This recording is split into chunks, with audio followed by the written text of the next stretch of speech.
যে সূর্য উঠতেছে এখনো অনেক চাঁদ নাচিয়া বেড়ায় রে, আকাশটা দেখুন তো সময়ে সুন্দর আকাশ। সচরঙে নামাজে গোরা চাঁদ করতেছে দেখুন তো, নাচিয়া বেড়ায় আমাকে দেখলে সারছে। দেখুন একবার, ওরা আমাকে দেখলে পাগলের মতো উড়ে আসে। এদেরকে খাওয়া না দিয়ে কি পারা যায় বলুন তো আপনারা? এক মুঠ চাল দিলে না এক নিমিষ লাগে না। ঘরে ঘরে হরির নাম বিলায় রে, গোরা ঘরে ঘরে হরির নাম সূর্যটা ডুবে গেছে, মেঘের আলোতে সূর্যটা। কটা ফুল ফুটছে বলতো? আর বাকিগুলোকে গুনবো, আমি গুনবো? বাকিগুলো গন। কটা ফুটছে? আস্তে আস্তে তোল, একটা একটা করে তোল, দে তোল, ওইটা তোল।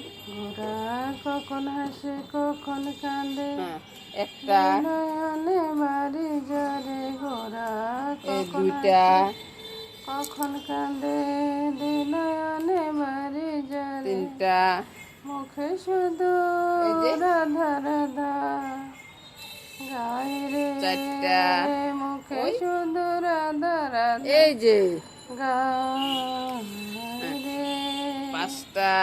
প্রভাত এই তো ভাই এই ফুলগুলো এগুলো তুলে নিয়ে আসছে, অনেকগুলো ফুল ফুটছে আছে। আর সাথে ওই যে সাদা ফুলগুলো নিয়ে নিলাম, তারপরে হলুদ ফুল, গাঁদা ফুল, আকন্দ ফুল তো মহাদেবের জন্য, বেলপাতা মহাদেবের জন্য, তুলসী হয়েছে আমার গোবিন্দের জন্য, দুর্গাটা হয়েছে গণেশের জন্য। এগুলো পুরোপুরি সাজিয়ে রাখলাম, বাস একদিকে রেখে দিই। সকাল রান্না করে এসে কি কাজ করতেছি সেটাই দেখাচ্ছি বন্ধুরা।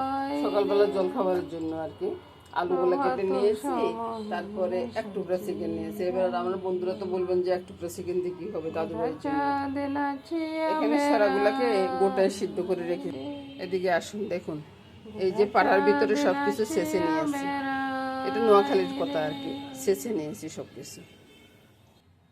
এই যে সবকিছু ছেঁচে নিয়েছি, এটার ভিতরে কি কি আছে? পেঁয়াজ, রসুন, আদা, তেজপাতা, দারচিনি, এলাচি, লং, সবকিছু একসাথে তেলে ছেড়ে দিলাম, তো ভাজা হয়ে যায়।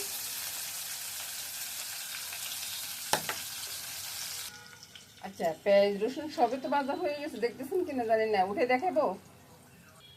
তারপরে এদিকে আসুন, এই যে আলুর ভিতরে নুন, লঙ্কা, হলুদ, চিনি সব দিয়ে রেখেছি, দিলাম ঢেলে। এবার বাকিটা আমার মামনি দেখবে, আমি যাচ্ছি স্নান করতে, বুঝছেন? আর বেশিক্ষণ আপনাদের সাথে আমি থাকবো না, আর এই টাইমে ভিডিওটা অফ থাকবে। আর মামনি যদি পারে কিছু দেখাইতে দেখাই দিবে, বুঝছেন?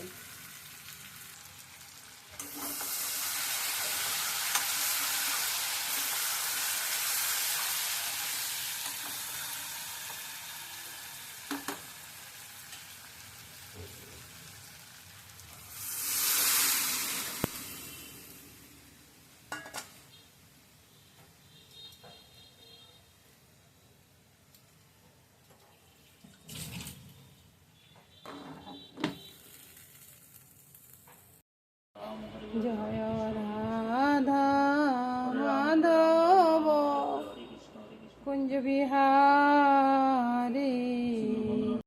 রুটি হয়ে যাচ্ছে বন্ধুরা, পূজা সেরে আসছি, আর মামনি এদিকে তরকারিটা রান্না করে নিচ্ছি। তরকারির কালারটা একবার দেখুন, এক টুকরে চিকেন আছে, কারণ চিকেনটা আগের রান্না করা, এটা শুধু দাদুভাইয়ের জন্য। এই যে ফুলকো ফুলকো রুটি রুটি ছাড় লুটি করতেছি বন্ধুরা। তারপরে এই ছাঁচ জালটা একটু বাড়িয়ে দেবো না বাবা, এই যে মামনি ছাঁচ জালটা এই পরিজার আমি বন্ধ করে দিলাম। এই যে রুটিটা আপনাদেরকে দেখাইতে দেখাইতে পরও যা কি না সেটা চিন্তা করতেছি। তারপরে আসুন,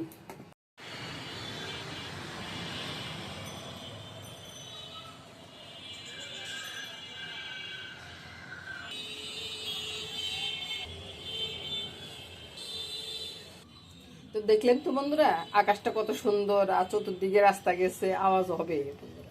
আমি যখনই বয়স দিই তখনই আওয়াজ হবে, সেজন্য আমি রান্না করতে করতে বয়স দিয়ে নিই, আমারও ভালো লাগে, সেটাই আর কি। গুল্লা মাছগুলো আজকে বাজার থেকে নিয়ে আসছে, দেখুন না কত সুন্দর গুল্লা মাছ, সবগুলোর ভিতরে ডিম আছে। আর কিছুটা পাক করব সরা দিয়ে, আর কিছুটা পাক করব পেঁয়াজ দিয়ে। রান্নাটা শুরু করে দিই বন্ধুরা। প্রথমে পেঁয়াজের তরকারিটা রান্না করব। প্রথমে বন্ধুরা সব কিছুতে নুন হলুদটা মেখে নিব। মাছের ভিতরে নুন আর হলুদটা দিয়ে দিলাম, আর এদিকে সরা আছে, সরা একবার পরিমাণ মতো সব কিছু দিয়ে দিচ্ছি। নুন, লঙ্কা, তারপরে হলুদটা এখানে নাই, পরে আরেকটু দিয়ে দিতে হবে, একটু চিনি। তারপরে পেঁয়াজের ভিতরে দিব। এদিকে তেলটা বেশি গরম হয়ে গেছে তো, ওই জন্য তেলের দিকটা একটু দেখতে হয়েছে আর কি। নুনটা দিয়ে দিলাম, লঙ্কা দিয়ে, এর দাদুভাইয়ের জন্য তো তো ওই ঝালটা একটু কম দিব, বুঝছেন। হলুদটা দিয়ে দিলাম। এবার সব কিছুতে নুন হলুদ মাখানো হয়ে গেছে বন্ধুরা। এবার রান্নাটা শুরু করব। সরার ভিতরে কালো গোলমরিচটা দিতে ভুলে গেছি, বুঝছেন, তো ওই জন্য কালো গোলমরিচটা দিয়ে দিলাম, পরে যদি আবার একবারে ভুলে যাই। এই তো সবগুলা মেখে টেকে নিয়েছি।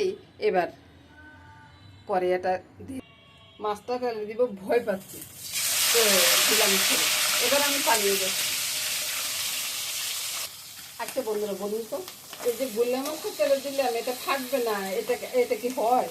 এটা কখনো হচ্ছে? শেয়ার করতে পারবো? এই জন্যে তো আমি পালিয়ে যাই। এবার আমি তেলের ভিতরে পেঁয়াজটা ছেড়ে দেবো। সব কিন্তু মাখা জোকা আছে, কোনো সমস্যা নেই। সাথে একটু জল দিয়েও কষিয়ে নিচ্ছি। সব কি আপনাদেরকে দেখায় বন্ধুরা বলুন তো? জল দিয়ে না কষাইলে কি এটা পেঁয়াজটা কি গরম হবে? মাছগুলো ছেড়ে দিলাম, নেড়ে ছেড়ে দিব। এবার একটু হয়ে গেলে নামিয়ে নেব, বাস রান্নাটা শেষ হয়ে যাবে।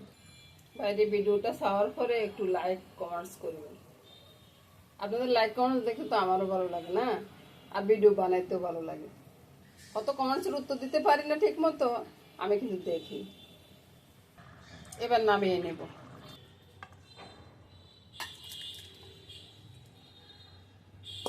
বাহ, রেডি হয়ে গেল কত সুন্দর একটা ট্যাংরা মাছের ঝোল। গুল্লা মাছ, নোয়াখালীর বাসা। এত সুন্দর একটা মাছের ঝোল, একটা ছবি তুলবো না? এই তো আরেকবারও বসিয়ে দিলাম কড়াইটা, তেলটা দিয়ে দিচ্ছি, ফোড়নে দিলাম মেথি, তেলে পড়ছে জল। আমি কি করব বলুন তো, আরে মেথি তো ফুটে উঠে নেই।